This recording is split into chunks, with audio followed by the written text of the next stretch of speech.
Uh-oh.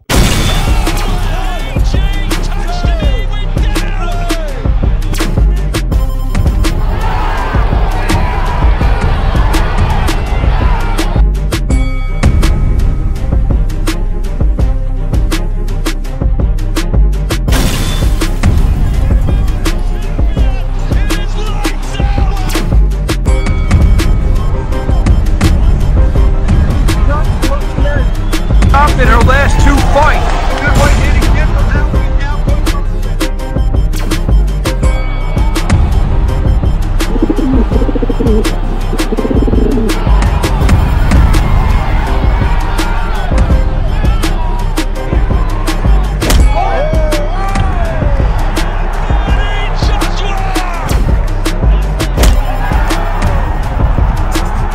Welcome to the motherfucking relay. We're covering today's top boxing news.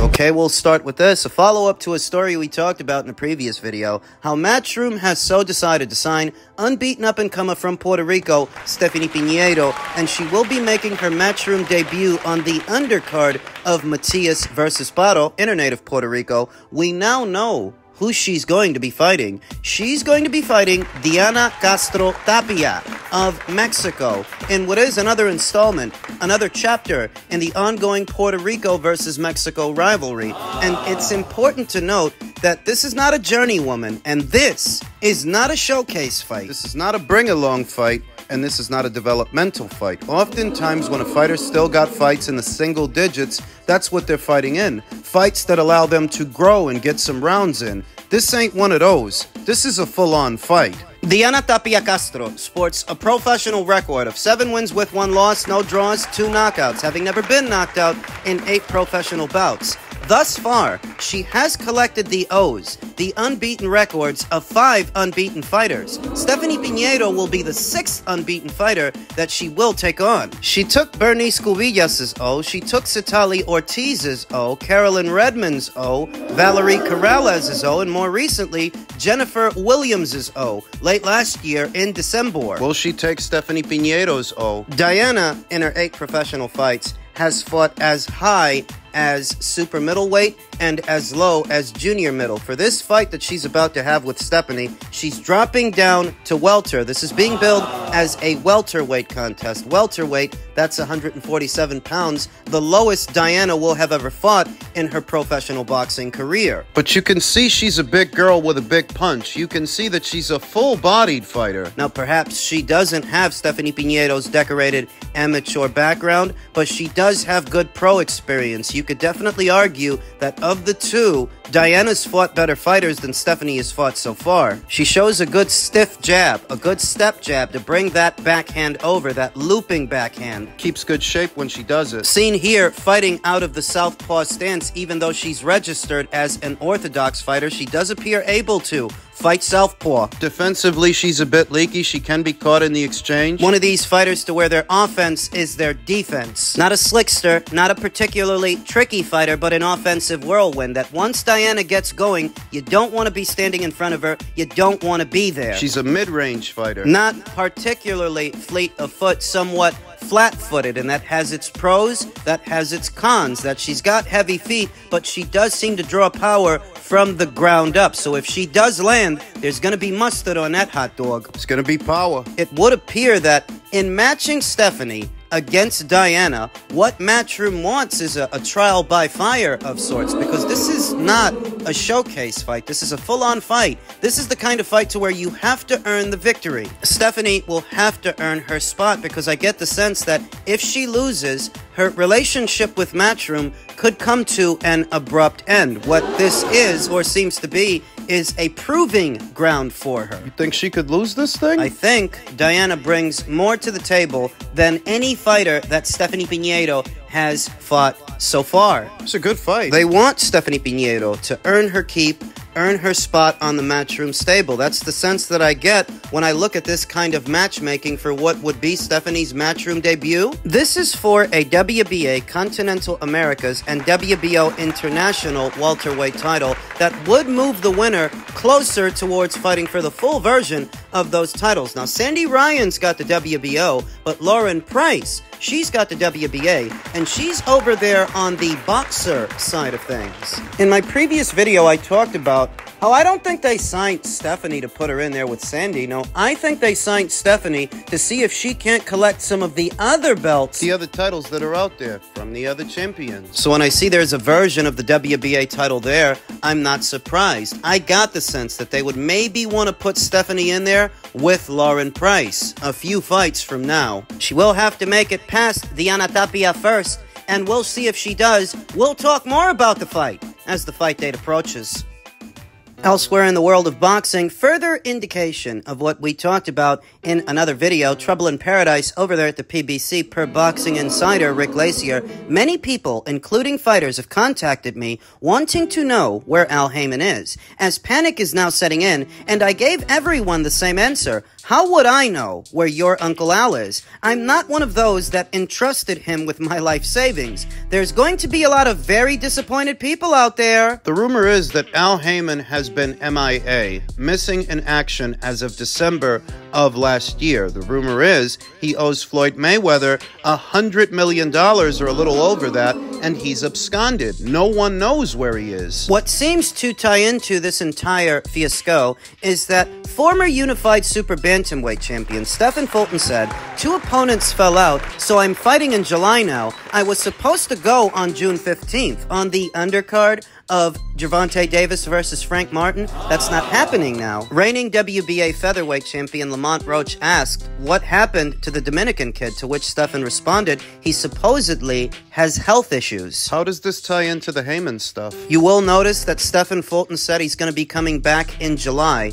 There are no PBC shows scheduled for July, none that have been announced. The only show that I know of that's going down in July where Stephen Fulton might make an appearance is the Philly show. Jaron Ennis's Matchroom debut set to go down in the city of brotherly love opposite the ring Cody Crowley. I get the sense that Stephen Fulton is talking about that because it would be ideal for him. A big Philly show featuring Philly fighters. Jaron Boots Ennis, Stephen Fulton, they're both from Philadelphia. But how does this tie into the Haymon stuff? Because Stephen Fulton hasn't had a fight since he lost to Inouye close to a year ago. He hasn't had a rebound fight since then at any point late last year or at any point this year. He was supposed to be coming back on a PBC show. Now he's not. And we don't know of any PBC shows happening after June 15th because none have been announced. They haven't announced anything for July. They haven't announced anything for August.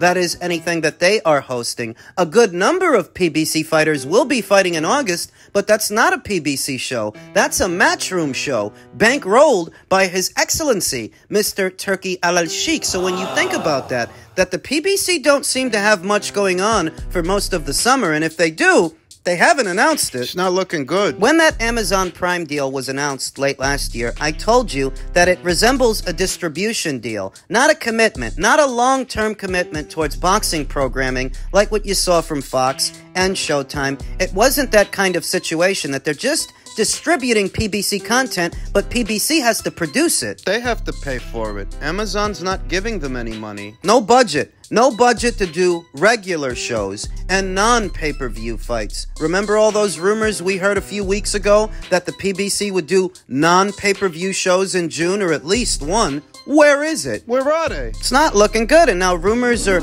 floating around that Al Haymon has absconded with a lot of the fighters' money. I'm not surprised. It's long been rumored that Al Haymon doesn't pay these guys up front. He doesn't pay them in full. He pays them in increments over time, which would suggest that the money is somewhere else, in the possession of Al Haymon, and it's up to him to distribute it, which also means he has full access to it. Full access to do whatever he wants. Misappropriate it, spend it on this, spend it on that. Who knows? PBC's been around for just about a decade, just about 10 years. Their inception, circa 2014. 10 years later, in 2024, look at the state of them. They're falling apart. It's all crashing down, and some refuse to acknowledge it. Some refuse to accept it because for years there was a push to make Al Haymon the patron saint for boxers, the guy who's looking out for the boxers, particularly the black ones. He was supposed to be like their fairy godmother or something.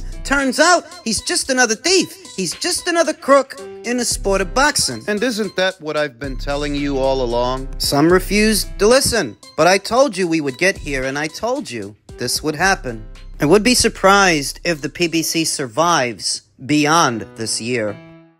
Men's heavyweight news. The officials have been confirmed for this weekend's heavyweight mega match, Tyson Fury versus Alexander Usyk. The third man in the ring will be referee Mark Nelson Of the United States. The three judges, Manuel Oliver Palermo Of Spain. Craig Metcalf Of Canada. and Mike Fitzgerald of the United States will be scoring the action, will be scoring the match. No Brits, no Ukrainians. It's about as neutral as I could get. There is a feeling that because there's so much money in a Fury versus Joshua fight, provided that Fury wins this weekend, that Usyk may need to do his best to take it out of the judges' hands, to stop Fury, who's never been stopped, to stop Fury if he can, to prevent any funny business. Now, to my knowledge, there have been no dodgy scorecards, no dodgy decisions in Saudi Arabia. Controversial outcomes, the only one that I could think of that was mildly controversial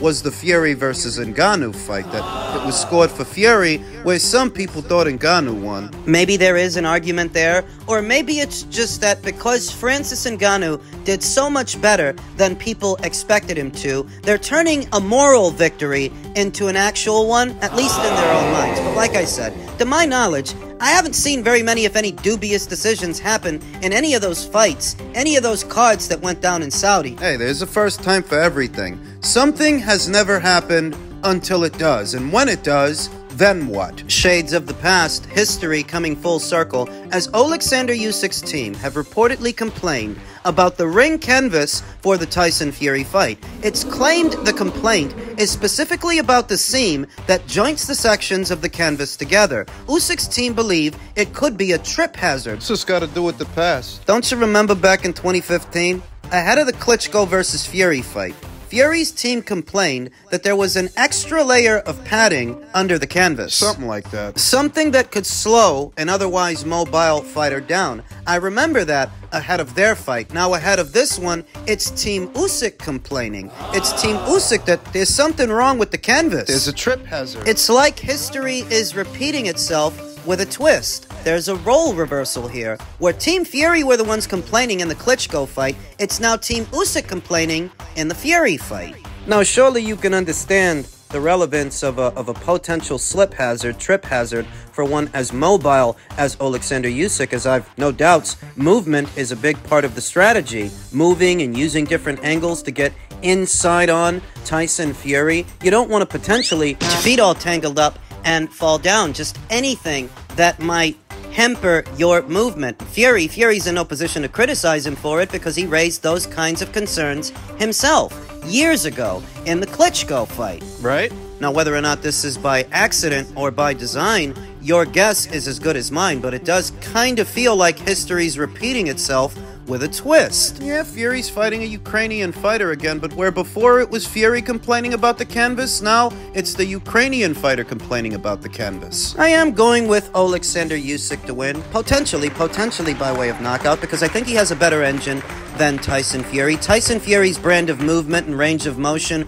works very well against big, slow guys. It gives him an edge. But not against a guy who's a bit smaller than he is, makes for a smaller target that's constantly moving and constantly forcing you to work, gradually draining your battery. Guy that big with long arms like that, it can be awkward for him punching down and trying to hit what is a very small target. It's very obvious now that Fury plans on moving and boxing and trying to set traps to make the smaller man come to him. Fit and trim ahead of this fight. He's still going to have a height advantage and a reach advantage and a weight advantage. I'd wager he will still weigh more than Alexander Usyk, but he wants to be able to move around. So he needs to be lighter. Though being lighter and shedding that much weight in that time frame may come at the expense of his punch resistance. It'll be harder to take a solid shot, so, I still got Usyk. Former unified two-time heavyweight champion Anthony Joshua will be in attendance for this weekend's action, scouting the winner, but His Excellency Turki Al-Sheikh has now confirmed that his plan is for Anthony to face either Philippe Hrgovic or Daniel Dubois on what he promised will be a crazy card on either September 20th or the 21st at Wembley. Then, the Fury versus Usyk winner next year in the first quarter. You have to look at it this way. Whether Fury wins or Fury loses this weekend, the turnaround is too quick. Too quick for Tyson Fury to go right back in there with Anthony Joshua in, say, September. So naturally, Anthony has to keep busy. He has to keep busy with someone else, presumably the winner of Hrgovic versus Dubois. Who the winner of that fight will be? It's hard to say. Philippe Hrgovic has all the amateur experience that Daniel doesn't have, though at the same time, Philippe Hrgovic has been hardly impressive since going pro. He's a somewhat forgettable fighter. Nothing about him really stands out aside from the gift decision that he got in the Zhilei Zhang fight.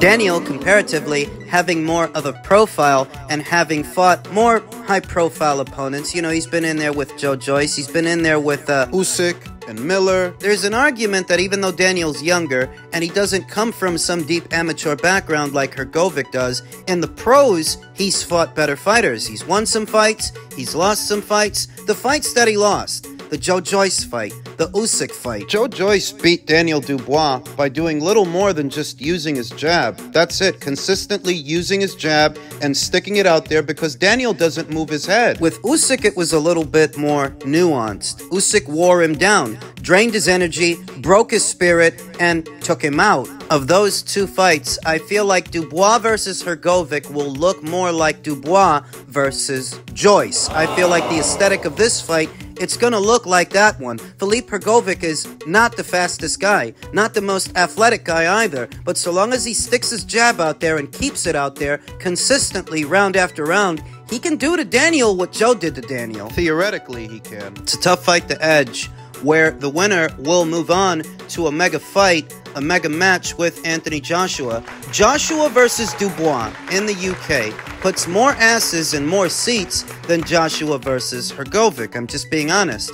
Two Brits fighting each other on UK soil, you can sell that. And it would be ideal because the September show is supposed to be the second installment of the Matchroom versus Queensberry tournament. So for the main event, if it were Joshua and Daniel fighting each other, that's in keeping with the decorum. Whereas Philippe's not a Queensberry Promotions fighter, he's a Matchroom fighter. If he beats Daniel, then moves on to fight Anthony in September, it's not exactly in keeping with the decorum. I don't mind either fight. It's just the fact that fighting Daniel is a bit more intriguing and exciting than fighting Philippe. That is, unless Philippe really does a number, really does a job on Daniel that lends itself to his profile and the fight's excitement. We'll see how it shakes out. Who wins and who Anthony ends up fighting.